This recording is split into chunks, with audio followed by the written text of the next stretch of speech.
Bom dia, my name is Melissa Bento. This is going to be my first video on leatherworking. I've been working with leather for about a year, been focusing on a lot of small projects, trying to build up my skill set to work into some larger projects that also involve a lot more detail. So I just want to show a few of the things I've worked on in the past and something that I'm currently working on now. So I started out really simple, making little bracelets.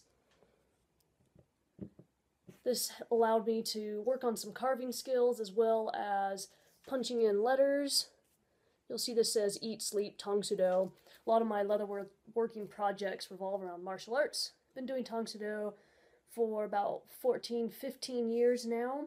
So you'll see that theme of martial arts philosophies and values in my leatherwork.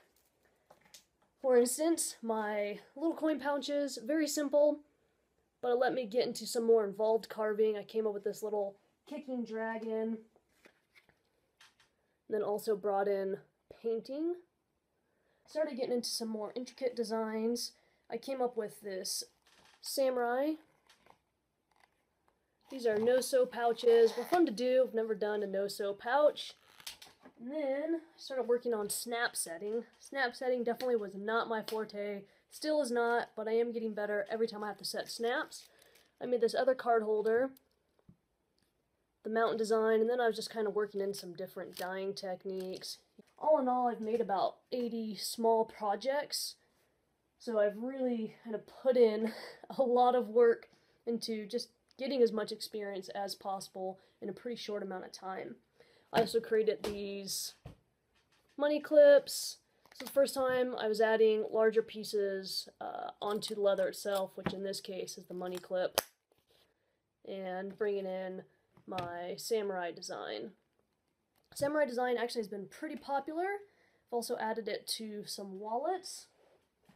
For a bigger project, started doing belts. If you are a martial artist, specifically someone who practices tong sudo, you'll notice that the designs that I put in there are actually the basic patterns of the hyung, or the forms that we do.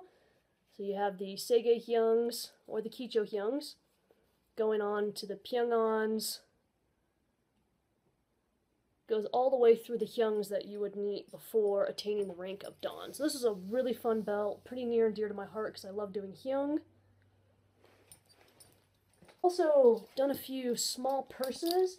I have one unfinished one. With the purses I've been making, I've been utilizing the strap cutter to make my own straps.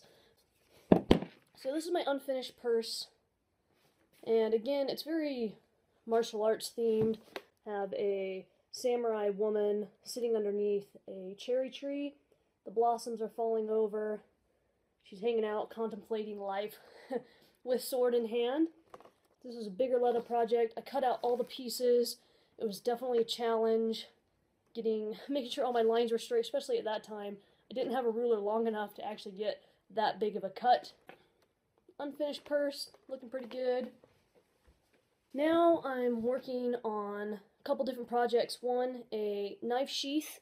This knife sheath is being built specifically looking for a knife sheath that's going to work really well for doing competition hyung or hyung during my daily practice. I'm also working on a project for a holster for a little .22 revolver.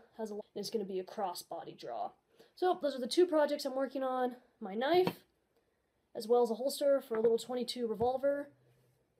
So hopefully I will have some more videos to put out showing you that particular process. What's really cool is there's going to be a surprise addition to my knife sheath, so stay tuned.